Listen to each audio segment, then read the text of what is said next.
Hey, this is Liam Conroy.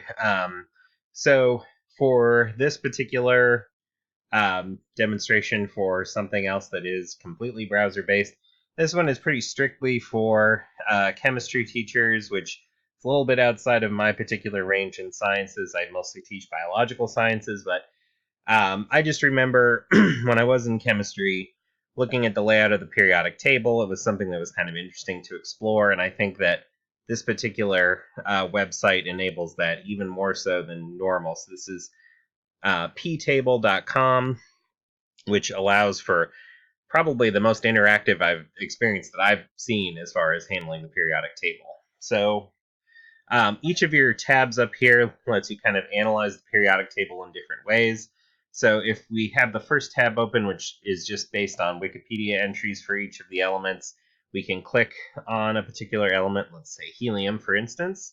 So again, it'll show its categorization here. You can kind of see in the middle where it starts talking about noble gases, and here I can even go from here and highlight noble gases to get a look at all of them. But here, helium, it'll show the box around it as a noble gas, which is pretty neat. So I can click the box there, and so this starts to open up, and it shows me the Wikipedia page for helium. So it gives me all of the background info kind of on it. If you wanted students to do a really in-depth kind of analysis in terms of the element's name origins and the discovery of it, they could look through this information to try and find a lot of what they're looking for.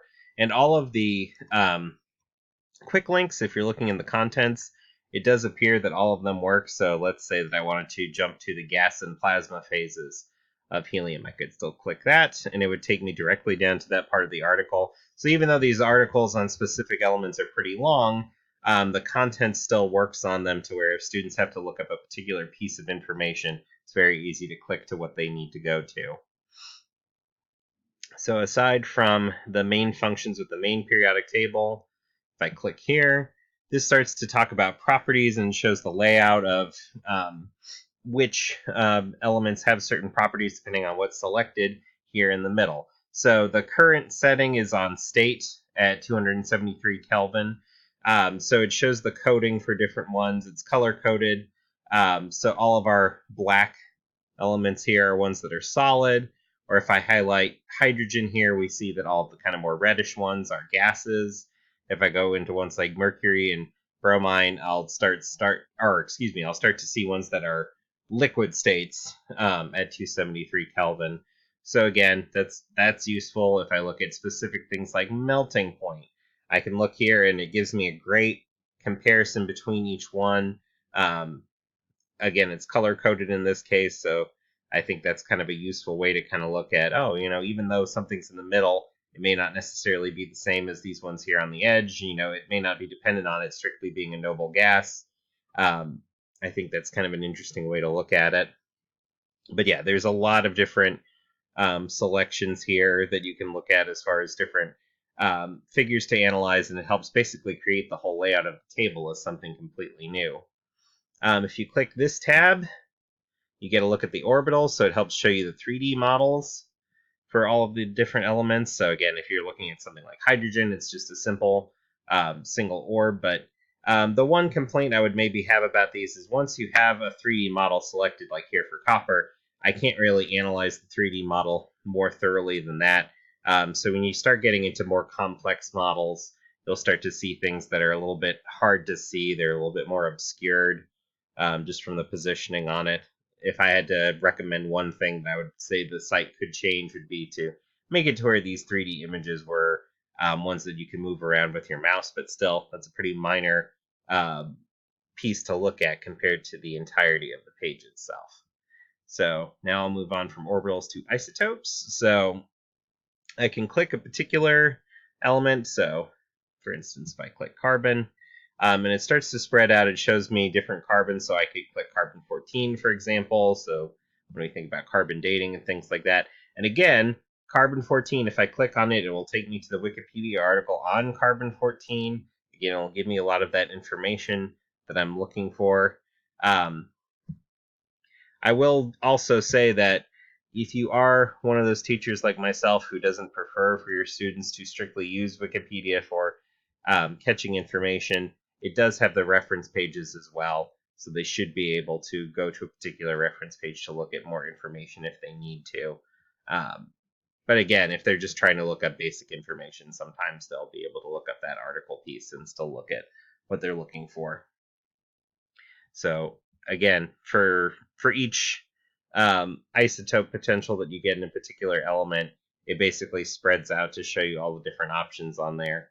I don't know that every single one has a Wikipedia page devoted to it. Here, if I'm trying to click lithium-6, for example, it doesn't pull up that particular page. But I think if it's an isotope that is pretty well known within the chemistry field, it'll usually have its own page then.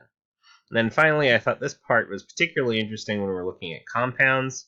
So whenever you select one particular element, so let's take oxygen for instance, you'll notice that some of the elements that we had here on the edges, especially our noble gases, have mostly gone away. So the ones that become white are ones that you cannot make a compound with, combining with oxygen. And you can see here it's got it as our first selection. So if we pick oxygen first, then let's say we pick carbon. Also, before I move on to picking carbon, it shows extensively tons and tons and tons of compounds that you can make with oxygen in general. So again, you could just search through them this way, but let's say that I was looking for something that has oxygen and carbon. So now it is shown I've got a selection for oxygen, I have a selection for carbon. So now it'll show me carbon monoxide, carbon dioxide, different formats of carbon monoxide and carbon dioxide, and I can look at basically all of those different forms within that.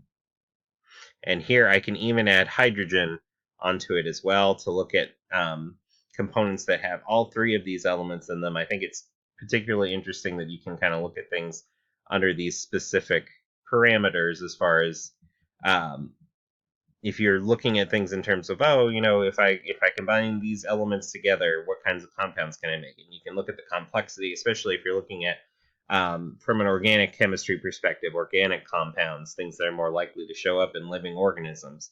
I think it gives you a lot of information to analyze. I really do highly recommend this if you do have students that are doing a research project that's based on the periodic table, based on the elements. Again, I know the applications on this might be pretty narrow to chemistry teachers, or to a much more limited extent, maybe biology teachers who are touching on some elements of chemistry within the content that they're teaching. But again, I think the applications within those narrow fields are pretty significant with this particular website. Again, very simple, no downloading or signups or anything like that necessary. There's no premium upgrade. It just is what it is. So it's very well regulated, and I think it's a highly worthwhile website to utilize for chemistry knowledge. So thank you for your time looking at this very short, simple demo, and I hope you enjoyed it.